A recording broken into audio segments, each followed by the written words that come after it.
السلام عليكم ورحمة الله وبركاته. الحمد لله نحمده ونستعينه ونستغفره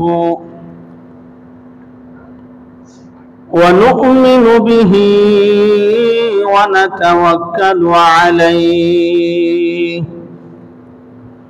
ونعوذ بالله من شرور أنفسنا ومن سيئات أعمالنا. من يهده الله فلا مضل له ومن يضلل فلا هادي له، وأشهد أن لا إله إلا الله وحده لا شريك له، وأشهد أن سيدنا وسندنا وحبيب ربنا ومولانا محمدا عبده ورسوله، أرسله بالحق بشيرا ونذيرا وداعيا إلى الله بإذنه وسراجا منيرا. أما بعد فقد قال الله تبارك وتعالى في كلامه المجيد وفي فرقانه الحميد.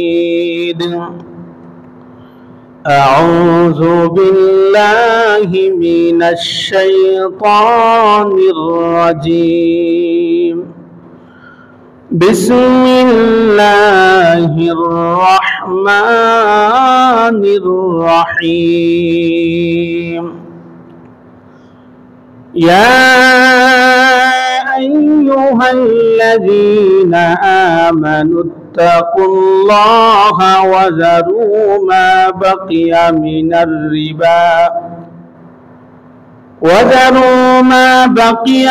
الربا إن كنتم مؤمنين. صدق الله العظيم. وقال رسول الله صلى الله عليه وسلم: إذا ظهر الزنا والربا في قرية فقد أحلوا بأنفسهم عذاب الله، أو كما قال عليه الصلاة والسلام. صلى الله على سيدنا ومولانا محمد وعلى آله وأصحابه وسلم. صلى الله على سيدنا ومولانا محمد وعلى آله وأصحابه وسلم.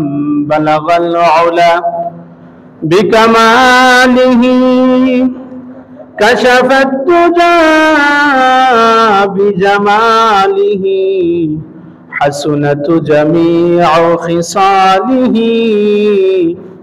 صلوا عليه وآله.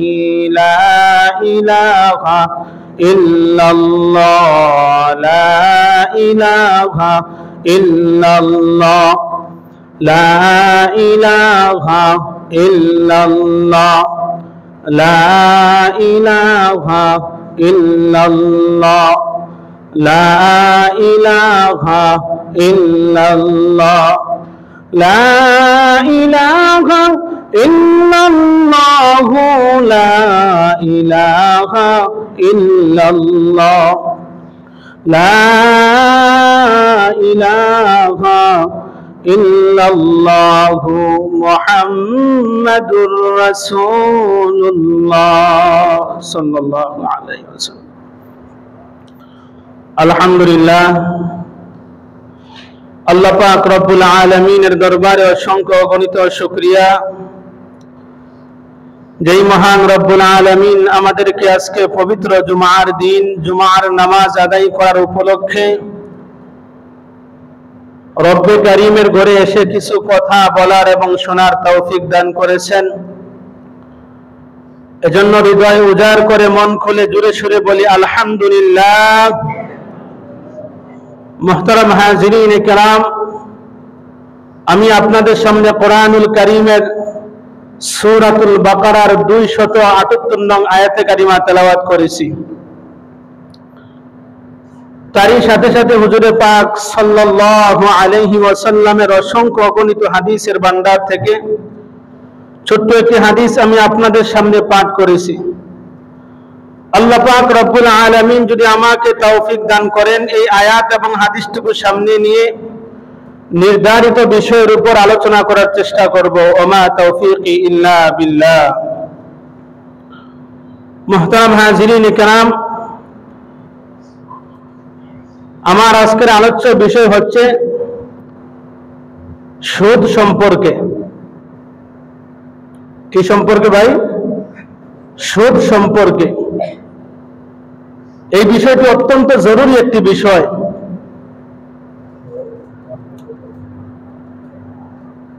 মুহতারাম হাজিরিন কিরাম, মানুষের ঈমান কিভাবে চলে যায়, আমল কিভাবে নষ্ট হয়ে যায়, মানুষ কোনো বুঝতেও পারে না।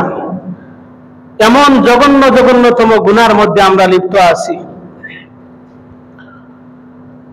আমি আপনাদের কাছে দোয়া চাচ্ছি, আল্লাহ পাক রব্বুল আলামিন যেন আমার জবান থেকে কোরআন হাদিসের সঠিক আলোচনা যেন আমার জবান থেকে বের করে দেয়। সকলে বলেন আমিন। মুহতারাম হাজিরিন কিরাম, বিভিন্ন সমাজের মধ্যে সুদ এমন ভাবে অনুপ্রবেশ করেছে, গ্রাম অঞ্চলের কুড়িঘর থেকে নিয়ে আপনার শহরের অট্টালিকার মধ্যে সেই সুদ অনুপ্রবেশ করেছে। সাধারণ মানুষগুলা না জেনে অনেকে সুদের সাথে জড়িত আছে, আবার অনেকে জানে যে এই সুদ যে হারাম, জেনে শুনেও সে সুদের সাথে জড়িত আছে। এর কি ভয়াবহ অবস্থা ভাই, আসুন আমরা আলোচনা করি। সুদ, আমরা অনেকেই মনে করি যে সুদ সম্পদকে বৃদ্ধি করে দেয়। বাহ্যিক অবস্থা এটাই বোঝা যায়, সুদ সম্পদকে বৃদ্ধি করে দেয়। কিন্তু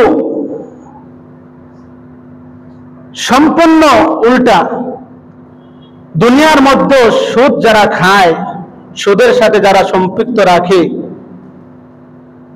তাদেরকে ক্ষতিগ্রস্ত করে পরকালে কিয়ামতের ময়দানেও আল্লাহ রাব্বুল আলামিনের কাছে তার সম্পদের কোনো বৃদ্ধি হবে না। সুদের আরবি শব্দ হলো রিবা। এই রিবা এটা এখন নতুন কোনো শব্দ নয়। আইয়ামে জাহেলিয়াতের যুগেও এই শব্দটা প্রচলিত ছিল, পরিচিত ছিল। তৎকালীন সময়ে আরব সমাজের মধ্যে শব্দটা, রিবা শব্দটা পরিচিত ছিল। বর্তমান সময়ে সুদ যেমন পরিচিত মানুষের কাছে, ঠিক তদ্রুপ ভাবে জাহিলিয়াতের যুগেও সেই সুদ পরিচিত ছিল। আমার প্রিয় ভাইরা, সুদ আইয়ামে জাহিলিয়াতের যুগে ইহুদিরা তারা সুদের সাথে বেশি লেনদেন করত। সব কিছু তারা জানতো, সুদের সংজ্ঞা জানতো, সুদের ভয়াবহতা জানতো। তারা সুদের সাথে বেশি অংশ লেনদেন করতেন ইহুদিরা। এই সুদ যে শুধু আমাদের এই জবানায় হারাম করেছেন তা নয়, পৃথিবীর প্রাচীন কাল থেকে, আদিকাল থেকেই এই সুদকে আল্লাহ তাআলা যুগে যুগে হারাম করে দিয়েছেন। ইহুদিরা যেমন ভাবে সুদ খাইতো, তাওরাত কিতাবের মধ্যে সুদকে আল্লাহ হারাম করে দিয়েছেন। এমনকি সকল আসমানি কিতাবের মধ্যেও কোন আসমানি কিতাবের মধ্যে সুদকে বৈধতা দেওয়া হয়নি, হারাম করা হয়েছে। আমার প্রিয় ভাইরা, ওই তৎকালীন সময় ইহুদিরাও জানতো সুদের সংজ্ঞা। তারাও জানতো যে কুল্লু কারদিন জাররা নাফআন ফাহুয়া রাব্বান হারামুন। ঋণের বিনিময়ে কোন ধরনের কোন, ওই যাকে ঋণ দান করেন আপনি, তার কাছ থেকে কোনো কিছু বিনিময়ে চাওয়া বা পাওয়া, এই আশা রেখে কাউকে দেওয়া, এটাই সুদ, এটাই হারাম। হাদিসের মধ্যে রাসূল করিম সাল্লাল্লাহু আলাইহি ওয়াসাল্লাম বলেন, নাহা রাসূলুল্লাহ সাল্লাল্লাহু আলাইহি ওয়াসাল্লাম আন কারবিন জাররা নাফআন। নবীজি সাল্লাল্লাহু আলাইহি ওয়াসাল্লাম বলেন, নবীজি এমন লেনদেনকে তিনি নিষেধ করেছেন যে লেনদেন লাভ টেনে আনে। তবে হ্যাঁ, চুক্তি ছাড়া যদি কেউ কাউকে টাকা দেন, কেউ কাউকে কোনো কিছু চুক্তি ছাড়া যদি কর্জা দেন, তাহলে ওই ব্যক্তি যখন ওই তার ঋণ যখন পরিশোধ করবে, তখন যদি তার আসল টাকার সাথে যদি আরো কিছু টাকা দিয়ে দেয়, তাহলে এটা সুদ হবে না। এটা কি হবে না ভাই? সুদ হবে না। তার আসল টাকার সাথে যদি আরো কিছু অতিরিক্ত দিয়ে দেয়, এটা সুদ হবে না। সুদ হওয়ার জন্য শর্ত হলো যে তার সঙ্গে শর্ত লাগানো যে আমার কাছ থেকে তুমি 1000 টাকা নিয়েছো, আগামী মাসে তুমি 1000, তুমি আর 100 টাকা বলান দিবে আমাকে। এই শর্ত যদি থাকে তাহলে সুদ হবে, যদি শর্ত না থাকে তাহলে সুদ হবে না। রাসূল করিম সাল্লাল্লাহু আলাইহি ওয়াসাল্লাম থেকে প্রমাণিত হয়, নবীজি সাল্লাল্লাহু আলাইহি ওয়াসাল্লাম কারো কাছ থেকে কোনো কিছু ধার নিলে তিনি অতিরিক্ত আরো কিছু দিতেন, যাতে ওই ঋণদাতা যেন খুশি হয়। সুবহানাল্লাহ পড়বেন না? ওই ঋণদাতা যেন খুশি হয়।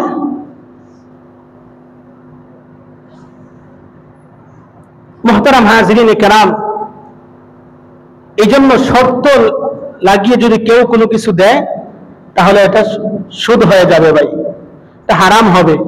শর্ত ছাড়া যদি আপনি 1000 টাকা দিয়েছেন, আপনাকে আরো 500 টাকা দিয়ে দেয়, এটা সুদ হবে না। এমনকি রাসূল করিম সাল্লাল্লাহু আলাইহি ওয়াসাল্লাম ইরশাদ করেছেন, ইন্না খিয়ারাকুম আহসানুকুম কাযা। তোমাদের মধ্যে যে তার ঋণ পরিশোধ করার সময় উত্তম পন্থা অবলম্বন করে, উত্তম পন্থায় সে ঋণ পরিশোধ করে, ওই লোকটা ততই ভালো মানুষ। সুবহানাল্লাহ, সুবহানাল্লাহ। আপনি ঋণ পরিশোধ করার সময় তার সাথে সুন্দর ব্যবহার করুন, সুন্দর আচরণ করুন। যদি সামর্থ্য থাকে তাকে আরো কিছু টাকা দিয়ে দেন, যদি থাকে পারেন, যদি দেওয়া এটা শর্ত নয়। মুহতারাম হাজিরিন কিরাম, এই সুদ কম বেশি সব সুদ আল্লাহ তাআলা হারাম করে দিয়েছেন। রব্বুল আলামিন কোরআনুল কারীমের সূরাতুল বাকারার 278 নম্বর আয়াতে কারীমের মধ্যে আল্লাহ তাআলা বলে দিলেন, ইয়া আইয়ুহাল্লাযীনা আমানুত্তাকুল্লাহা ওয়া যারু মা বাকিয়া মিনার রিবা ইন কুনতুম মুমিনিন। রব্বুল আলামিন বলেন, হে মুমিনগণ, ইয়া আইয়ুহাল্লাযীনা আমানুত্তাকুল্লাহ, তোমরা আল্লাহকে ভয় করো, ওয়া যারু মা বাকিয়া মিনার রিবা, এবং সুদের অবশিষ্ট গুলো,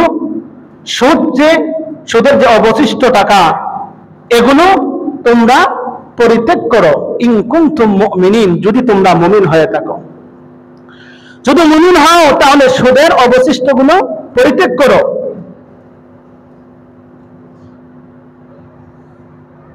আমার প্রিয় ভাইরা,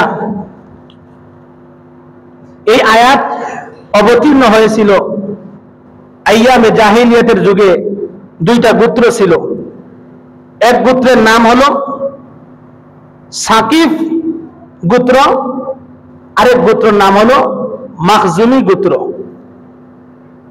এটা জাহিলিয়াতের যুগের দুইটা গোত্র ছিল। তাদের মধ্যে সুদের লেনদেন খুব বেশি হইত,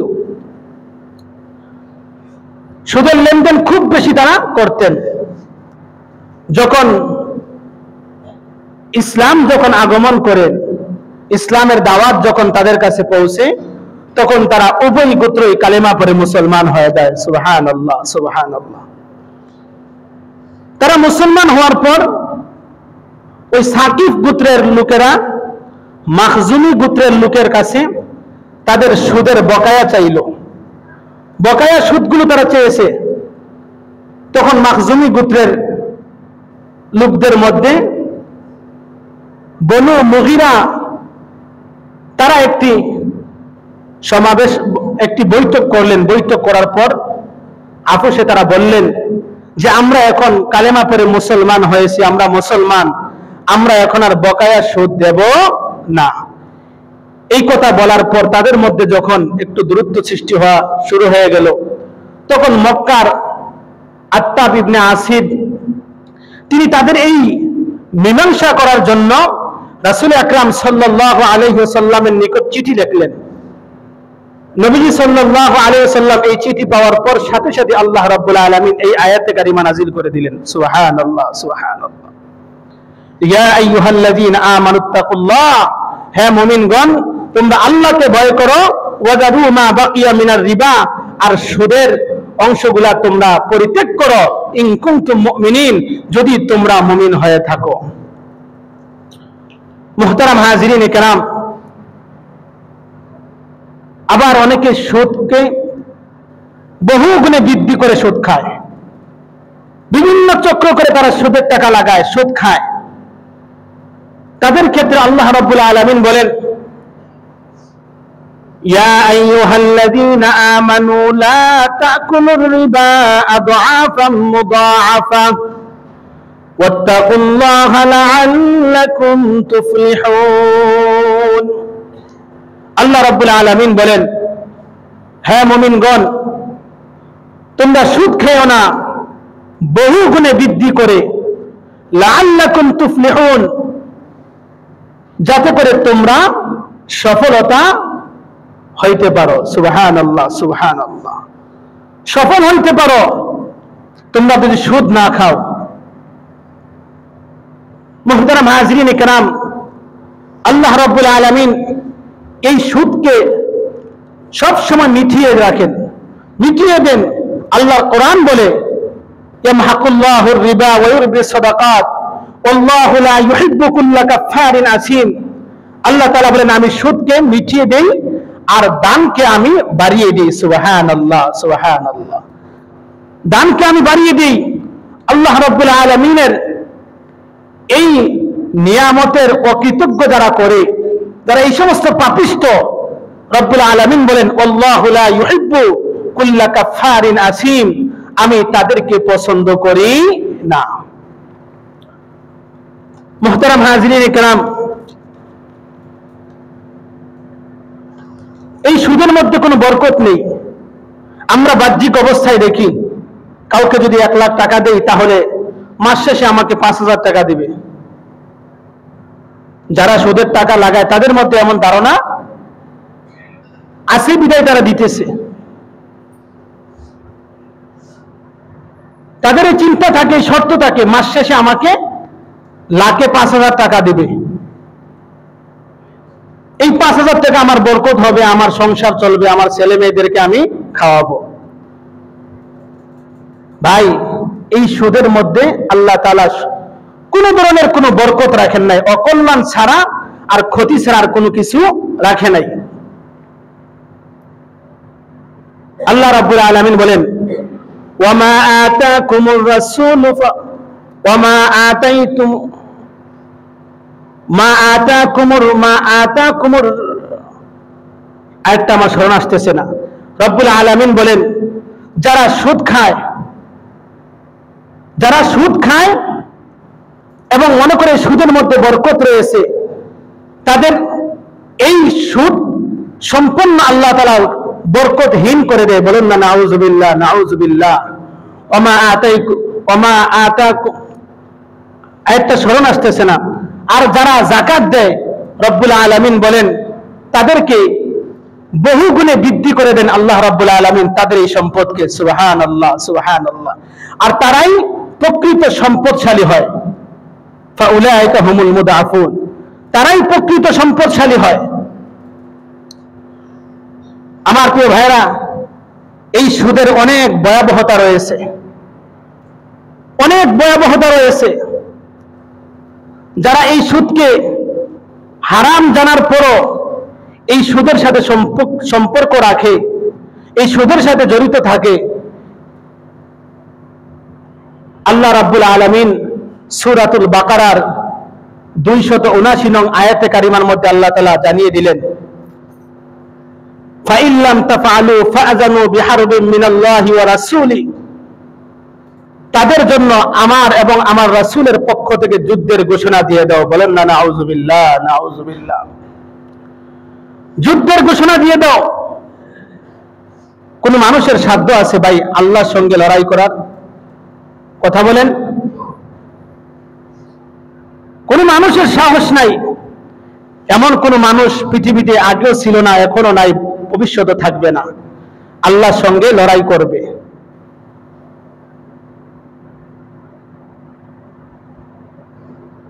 আল্লাহ বলেন ফাইন লাম তাফআলু ফাআযানু বিহারবিন মিনাল্লাহি ওয়া রাসূলি, যারা এই সুদকে হারাম জানার পরও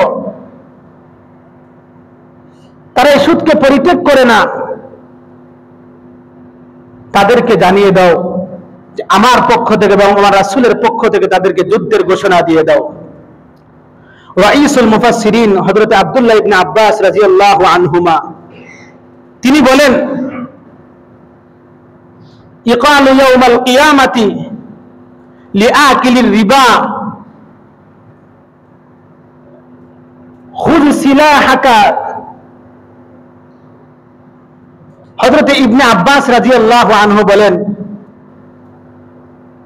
সুদখোরকে কিয়ামতের ময়দানে বলা হবে, লিআকিলির রিবা খুয সিলাহাকা লিল হারবি, এই সুদখোরের দল, তোমার অস্ত্র শস্ত্র নিয়ে তুমি তৈরি হও, তোমার অস্ত্র নিয়ে তুমি রেডি হও আমার সঙ্গে যুদ্ধ করার জন্য, লড়াই করার জন্য, আমার রাসূলের সঙ্গে লড়াই করার জন্য।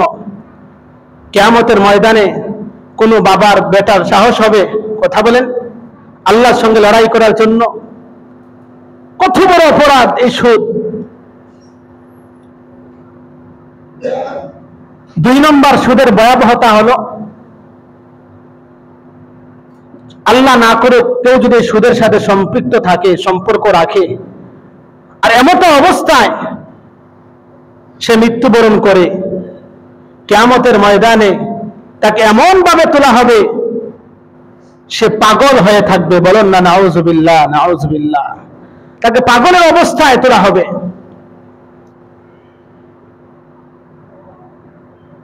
আমার প্রিয় ভাইরা, কিয়ামতের ময়দানে তাদেরকে এমন ভাবে তোলা হবে যেন তাদেরকে দেখলে মনে হবে ইয়াতাখাব্বাতুহু শাইতানু মিনাল মাস, শয়তান তাদেরকে স্পর্শ করে যেন পাগল করে রেখেছে।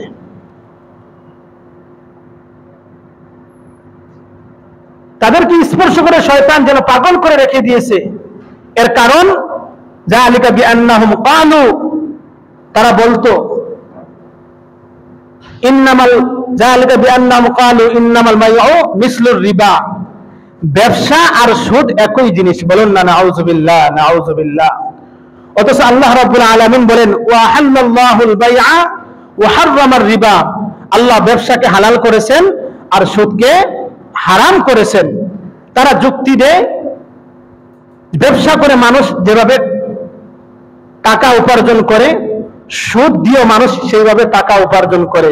ব্যবসা করে মানুষের টাকা যেমন হালাল, সুদ দিয়েও মানুষের টাকা তেমন ভাবে হালাল। বলেন না নাউযুবিল্লাহ, নাউযুবিল্লাহ। আচ্ছা বলেন, ব্যবসা আর সুদ কি ভাই এক জিনিস? কথা বলেন, ব্যবসা আর সুদ কি এক জিনিস? যারা ব্যবসা করে পুরা মাস পেরেশানির মধ্যে থাকে, আরে এই মাসে আমার কত টাকা লাভ হবে। মাস শেষে হিসাব টান দিলে সে বুঝতে পারে যে এই পুরাটা মাস মাথার ঘাম পায়ে ফেলে আমি ব্যবসা করেছি, খানা খেয়ে না খেয়ে আমি ব্যবসা বাণিজ্য করে মাস শেষে কত টাকা পাইবো তার চিন্তা থাকে মাস শেষে। আর যারা সুদখোর, যারা সুদ খায়, পুরা মাস সে টেনশন মুক্ত থাকে, মাসের শেষ দিকে কল দেয়, যাকে সুদ দেয় তাকে কল দেয়, এমনটা না ভাই? অথবা তার যে সময় দিয়েছে সময় শেষ পর্যায়ে তাকে কল দেয়, তাকে ফোন দিয়ে বলে তোমার তারিখটা মনে আছে কিনা, যদি তারিখ চেঞ্জ হয় তাহলে টাকাও বেড়ে যাবে। কিন্তু এমন অনেকেই বলে যদি তারিখ চেঞ্জ হয় তাহলে টাকাও বেড়ে যাবে, সুদ বেড়ে যাবে। যারা ব্যবসা করে টাকা উপার্জন করে তাদের টাকা মাথার ঘাম পায়ে ফেলে তারা টাকা উপার্জন করে, কষ্ট করে তারা টাকা উপার্জন করে। আর যারা সুদ দিয়ে টাকা উপার্জন করে তারা মানুষের রক্ত চুষে চুষে টাকা উপার্জন করে। কথা বলেন ঠিক কিনা? মুহতারাম হাজিরিন কেরাম, এই জন্য সুদের আরো অনেক ভয়াবহতা রয়েছে। 3 নম্বর সুদের ভয়াবহতা হলো কিয়ামতের ময়দানে ওই সুদখোরকে এমন ভাবে তোলা হবে তাদেরকে দেখি চিনবেন। যেমন আপনার গলার মধ্যে যদি কেউ এইভাবে চাপ দিয়ে রাখে তাহলে শ্বাস ফেলাইতে কষ্ট হবে না ভাই? কষ্ট হবে কি হবে না? দেখবেন মানুষ কেউ যদি কারো গলার মধ্যে এইভাবে চাপ দেয় তাহলে সে শ্বাস ফেলাইতে পারবে না।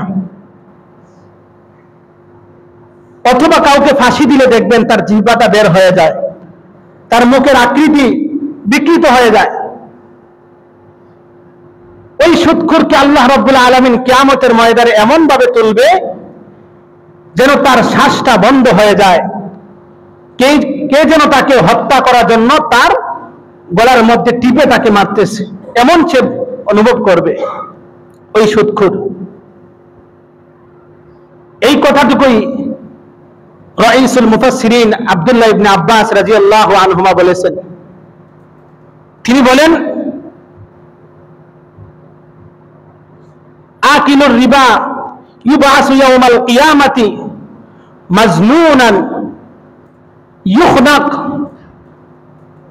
কিয়ামতের ময়দানে ওই সুদখোরকে এমন ভাবে তুলবে তাকে পাগলের অবস্থায় এবং তার শ্বাস রোধ বন্ধ হয়ে যায় এমন অবস্থায় তাকে তোলা হবে।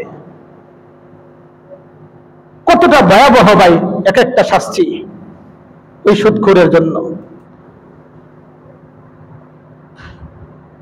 তার শ্বাস বন্ধ হয়ে যাবে এমন অবস্থা হবে, সে পাগলের অবস্থা থাকবে, কেমন তার অবস্থাটা হবে তখন।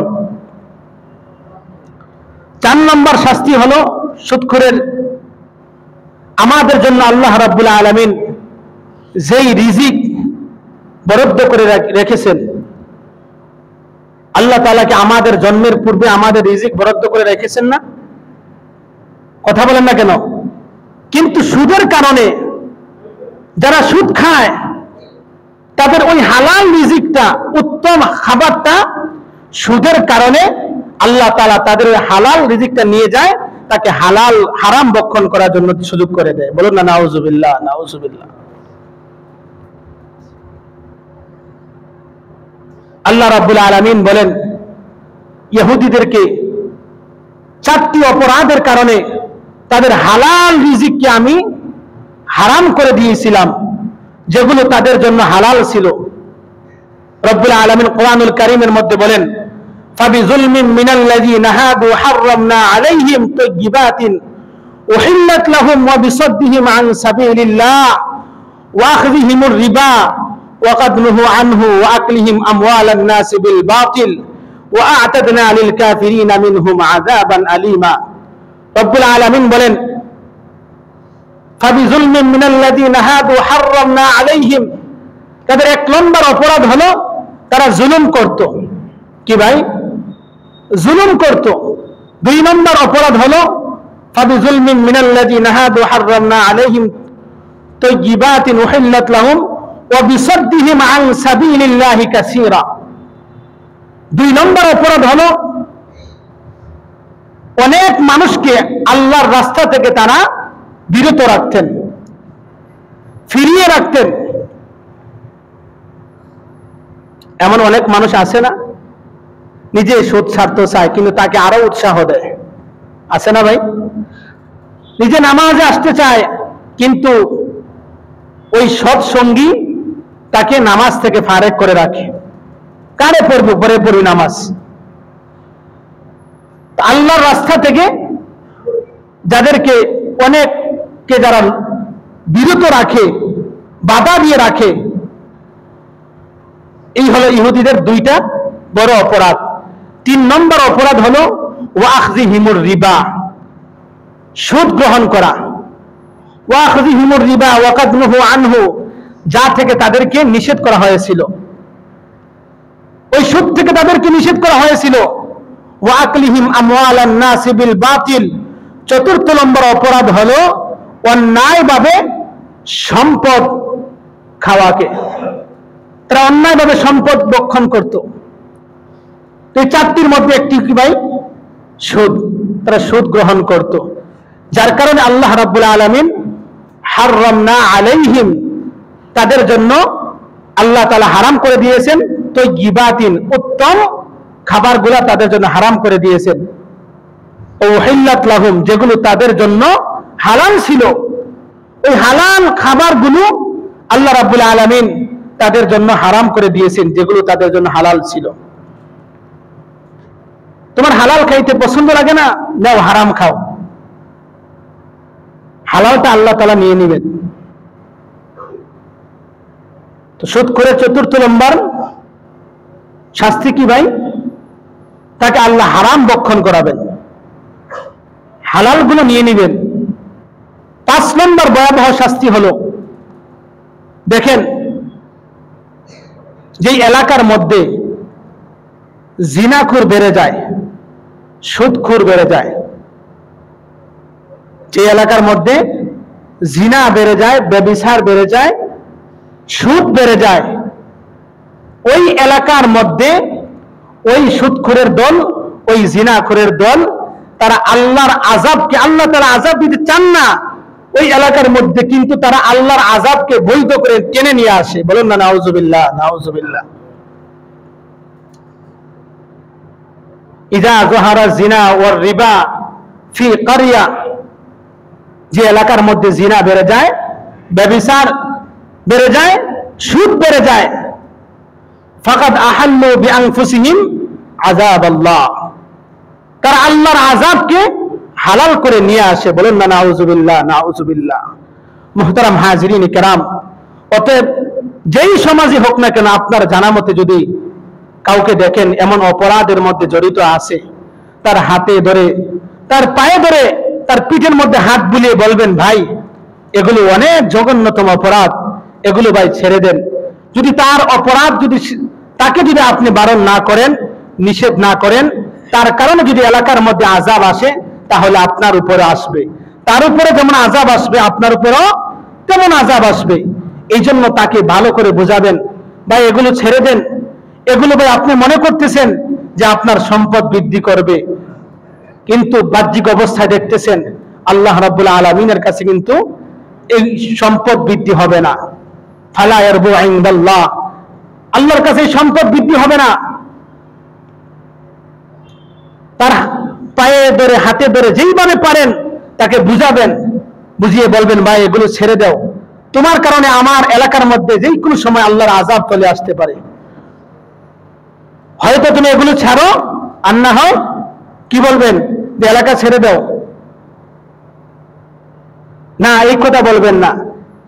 তার হাত পায়ে ধরে, হাতে ধরে, তার পিঠে হাত বুলিয়ে তাকে বলবেন, নিজের ভাইরাস নিজের এলাকার মধ্যে রাখবেন, নিজের দোষ অন্য এলাকার মধ্যে ছেড়ে দিবেন না। অন্য এলাকায় গেলে ওই এলাকার মধ্যে সুদ খাইবে, সুদ খাইয়া ওই এলাকার মধ্যে ভাইরাস সৃষ্টি করবে, যেই কোনো সময় ওই এলাকার মধ্যে আল্লাহর আযাব চলে আসতে পারে।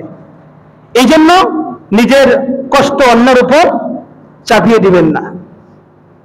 আপনার ভাই হতে পারে, আপনার বাবা হইতে পারে, আপনার মা হইতে পারে, আমি তো আমার খুতবার শুরুতেই বলেছিলাম, গ্রাম অঞ্চলের কুড়িঘর থেকে নিয়ে শহরের অট্টালিকার মধ্যে সুদ অনুপ্রবেশ করে ফেলেছে। যে যেইভাবে সুদ খায় না কেন, আপনার জানা থাকলে বলে দিবেন, ভাই এগুলো জঘন্যতম অপরাধ। তোমার সাধ্য আছে তুমি আল্লাহর সঙ্গে যুদ্ধ করতে, আল্লাহর সঙ্গে লড়াই করার তোমার এই ক্ষমতা আছে, থাকলে তুমি খাও, আর যদি না থাকে তুমি ছেড়ে দাও। তোমাকে আল্লাহ পাগল বানিয়ে তুলবে, তোমাকে আল্লাহ তাআলা এমন অবস্থায় তুলবে যেমন তোমার চেহারাটা বিকৃত অবস্থা থাকবে, তোমার শ্বাসটা বন্ধ হয়ে যাবে, তোমাকে আল্লাহ হালাল রিজিক খাওয়াবে না, হারাম রিজিক তোমাকে আল্লাহ তোমার জন্য বরাদ্দ করে রাখবে। এইভাবে ভাই তাকে বোঝাবেন। আপনার মা হোক, আপনার বোন হোক, মা বোনরা যারা আছে, অনেকে সরল মনের মানুষ, তাকে লাভ দেখায় আর দিয়ে দেয়। অনেক এমন মহিলা আছে, পুরুষরা তো আছেই, মহিলার মধ্যে এই স্বভাব অনেকের মধ্যে রয়েছে। আল্লাহ পাক রব্বুল আলামিন এত সময় যে আলোচনা করেছি, আমাদের প্রত্যেককে সুদ মুক্ত জীবন চালাবার তৌফিক দান করেন, সকলে বলেন আমিন। সুদ মুক্ত হয়ে যেন আমরা কবরে যাইতে পারি, সেই তৌফিক যেন আল্লাহ তাআলা আমাদেরকে দান করেন, সকলে বলেন আমিন সুম্মা আমিন। ওয়া আখিরু দাওয়ানা আলহামদুলিল্লাহি রাব্বিল আলামিন। যারা সুন্নাত পড়েন নাই সুন্নাত পড়ে নেন।